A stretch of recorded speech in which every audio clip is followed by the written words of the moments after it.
I talk a lot about Isekai, but most of the Isekai I talk about are usually trash, and that's not a good look.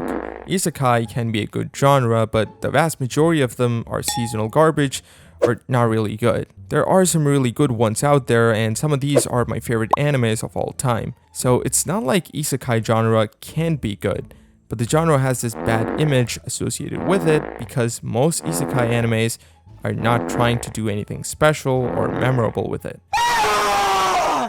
And it's usually something that's dumped into a season to fill out the seasonal quota. I wouldn't say I don't enjoy a little bit of trashy isekai myself. I do enjoy trashy isekai. I think they can be fun in their own ways, but if you're recommending it to someone, I don't think it's a good idea to recommend something bad.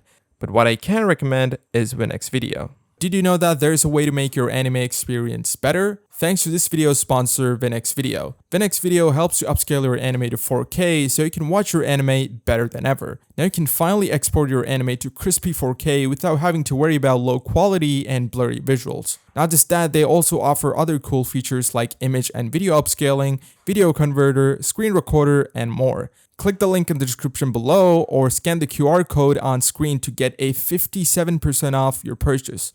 Now back to the video. Doesn't matter the genre, if you're recommending bad shows or movies, they're not going to watch it. It's simple as that. It needs to be worth watching because they are investing their time into it and they want it to be good. So going back to 2016, the year of Uncharted 4 and Battlefield 1, a isekai anime was trapped in my planning list, which I completely forgot to check out. One of my friends told me to watch it a while back and I never did. I was a bad friend. But fast forward to last week, I finally did, and I can say his recommendation was a banger.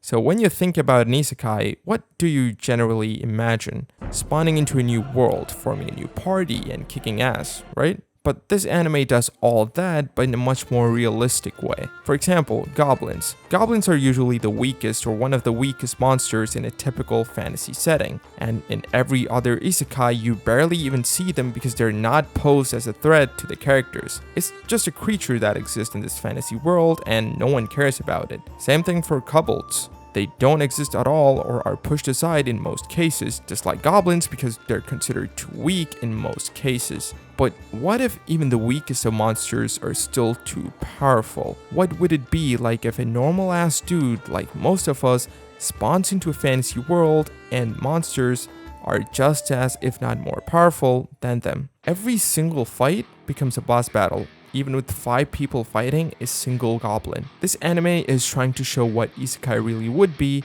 if you were the one who got reincarnated. It is a very brave and interesting take on an isekai that's trying to be a bit more mature compared to most isekais, and I like that. I don't understand why isekais are supposed to be only about getting extremely powerful and defeating the demon lord when it can tell lighter stories while focusing more on the characters like this one does. I wasn't really expecting this anime to hook me like it did, but after 2 to 3 episodes, I was surprised to see a refreshing take on the isekai genre. This show does have problems, mind you, especially with the pacing and how short the entire anime is. Personally, I love the slow burn nature of it, and it felt like the exact thing I wanted at the moment, but it might not be everyone's cup of tea. But the bigger problem is the length and how the anime feels unfinished. 12 episodes is way too short for this anime because they introduce a new character midway through who's literally asking to be developed. But apart from a basic backstory, we don't really get a lot from her character, and that's a bummer because I believe they could have done way more with these set of characters. These characters are an integral part of this isekai, and unlike most isekais, the world building isn't very vast or unique, and the primary focus is on the characters. One thing I love about the show is how they put the characters inside the world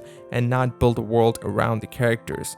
Every single obstacle or enemy they come across in this world is just as dangerous as how it would be in real life, and that shows the weight of each actions and their consequences. If you're not careful and don't look after each other, you will die in this world, and they don't deploy any sort of plot armor. And because of that, the fights they choose after they realize this are very calculated, even when they're going to kill some goblins. they are trying to survive in this world and they have to compete with other creatures. This is an anime that shows the weight of life on the other side. Now, when I said the world building isn't special, I didn't mean the entirety of it. Some parts of it are done beautifully. Like the part where they go to hunt goblins in the ruins is a great setting to show the growth of these characters. Grimgar doesn't show its world as this beautiful place that you can't just wait to get hit by a truck for, but tries to be realistic in its approach and how it does things. It even dives deeper into themes like depression, self-worth, PTSD, and also shows topics like how mental strength is just as important as physical strength. Loving and keeping your friends close, and all these tiny details that shape a real person. When most isekai characters are very two-dimensional, everyone in this anime feels very much like a human with life experiences. This anime is not your traditional isekai, and fights are not a spectacle.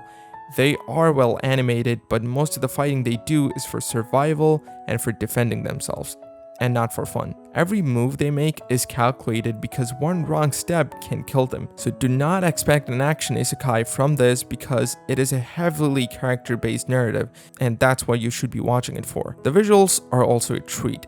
It's beautiful. It's one of the most unique art directions I've ever seen in an anime. By using watercolors for the backgrounds and great looking colors, this anime really stands out and has its own identity. I would watch this anime just for the beautiful art. It's that good. The sound design is also great. The soothing tavern music, the emotional beats really capture the gritty and slow lives they lead without any sense of direction, but hope. I know it sounded like a bunch of gibberish, but trust me, it sounds beautiful. An isekai anime with such a love for characters and relationships is very rare, and I'm happy there's at least one of these out here. I haven't heard anyone else talk about this apart from my friend, so I want you all to give it a try and let me know how you felt in the comments. I love when you people interact with me by liking and commenting under my videos, so please keep on doing that. I read every single comment and try to interact as much as possible. Grimgar Fantasy and Ash is an anomaly, so definitely don't miss it. Thanks for watching. As I said, like this video if you liked it, subscribe to the channel if you like the content, comment the color of your underwear, and I'll see you later.